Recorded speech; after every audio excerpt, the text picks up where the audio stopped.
এই যে আমটি দেখতে পাচ্ছেন এটি হচ্ছে ব্রুনাই কিং আম।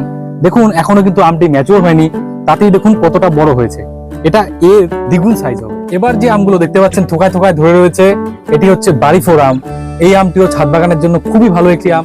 এটি হচ্ছে নামডকমাই সিমুয়াং। দেখুন এই আমটিরও সাইজ প্রায় 800 থেকে 900 গ্রাম অলরেডি হয়ে গিয়েছে। এই গাছটিও ছাদ বাগানের জন্য একটি আদর্শ গাছ, এই গাছটিও আপনারা রোপণ করতে পারেন। আর বন্ধুরা এই যে এবার থোকায় থোকায় আমগুলো ধরে রয়েছে, এই আমগুলো যে দেখতে পাচ্ছেন এগুলো হচ্ছে কিং অফ চাকাপাত। কালারফুল যে আমগুলো রয়েছে তার মধ্যে এটি হচ্ছে একটি অন্যতম বিখ্যাত আম। এগুলো আরো পেকে গেলে একদম লাল কালারের হয়ে যাবে, এখনো কিন্তু লাল ভাব আসা শুরু হয়। বন্ধুরা এবার যে থোকায় থোকায় আমগুলো দেখতে পাচ্ছেন এটি হচ্ছে কেনসিংটন প্রাইড। এটাও একটা খুব বিখ্যাত আম, ছাদ বাগানের জন্য একেবারেই আদর্শ। ছোট টবেই থোকায় থোকায় আম ধরবে। আর বন্ধুরা এবার যে আমটি দেখতে পাচ্ছেন এটি হচ্ছে আমেরিকান কেন্ট। এই আমটিও ছাদ বাগানের জন্য খুবই ভালো একটি আম, এই আমটিও আপনারা সংগ্রহ করতে পারেন।